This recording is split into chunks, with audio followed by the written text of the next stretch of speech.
Hi there, welcome to the newest update video. I'm going to be showing you guys what I've done previous to leaving university. And guess what I got? Drum roll please. That's right, it's a first. So I don't know if you can tell, but I am pretty happy getting a first.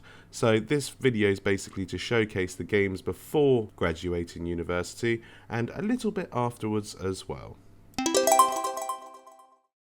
Now let me introduce you to Space Hoppers. Space Hoppers is my first 3D game that I tried to develop. Basically the premise is that you're a bunch of frogs in space and you're going around different planets to try and solve different mysteries. Captain, you need to get off that space rock before it blows. How about collecting 10 repair drone crates? That should probably do it. I hope. I managed to create one level, and in this level you go around collecting things while also listening to some sort of storyline. So here's just a quick snippet of what I created.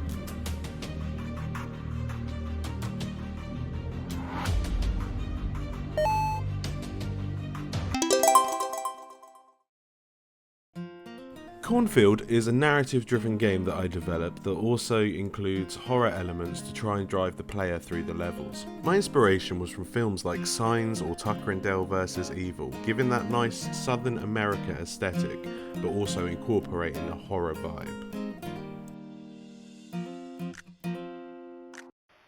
Today marks the 10th anniversary of the corn and the can factory shutdown. Well, I don't know about you guys, but I'm sure as hell something went down in that factory. There's still reports of old workers dying of mysterious illnesses and strange noises coming from out the factory at night. Oh well, it's another day here in Evendale. Here's Too Young to Die by Brother Dave. Round and round we go. Where it stops, nobody knows it. So the intro was created to be able to set the scene. After the intro has stopped, you are greeted to be able to go around the cornfield, but the main goal is to be able to pick up trash before you go to bed.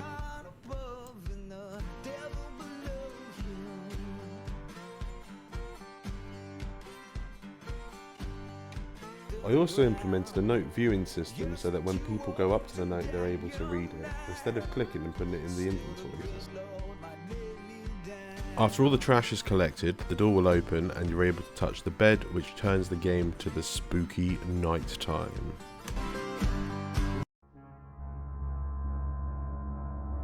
I managed to darken the world and add a flashlight just to add that extra little layer of spookiness.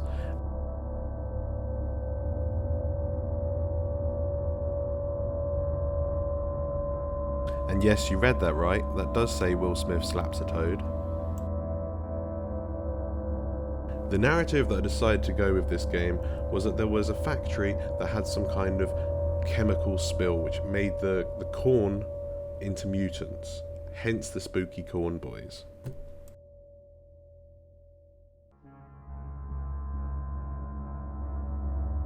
Okay, what is going on and what is coming out of that factory? I used a lot of telegraphing techniques. This enables the player to walk to the direction of where I'd like them to go, hence the blood marks on the floor.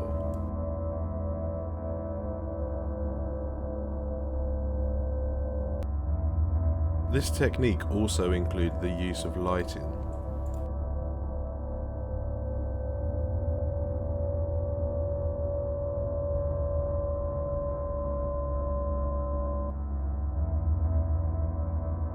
This is Dowdy Cooper. Come in, Cooper.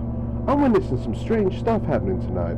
There are blips on my radar, huge blips, and I have no... Wait, hold on a second. What in tarnation is that?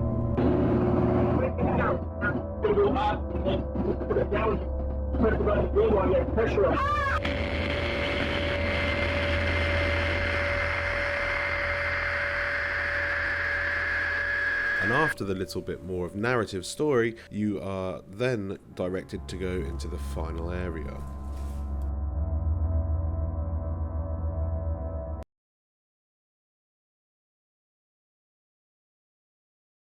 Now I wanted to enclose the player to make sure that they didn't know what was going to happen next, so then I decided to make a nice long corridor for them to be a little bit spooked out in.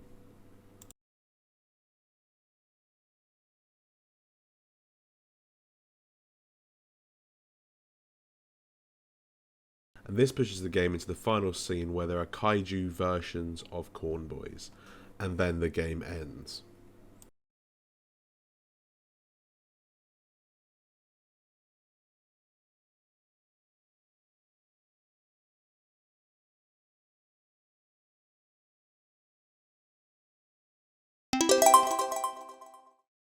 This is my 2.5D platform game.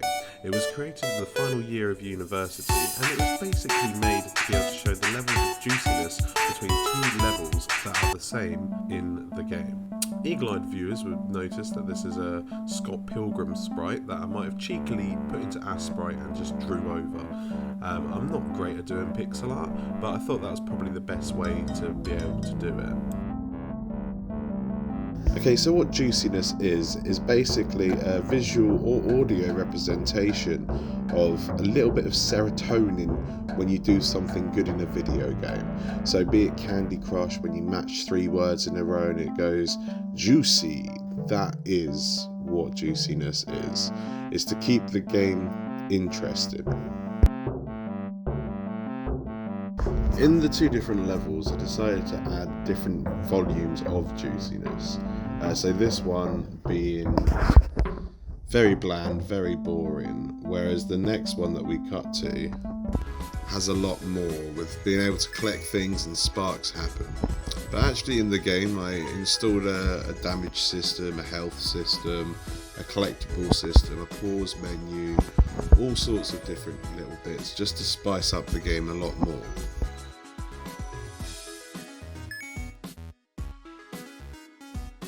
So those are all good things to look forward to. But yeah, I've got a website up now.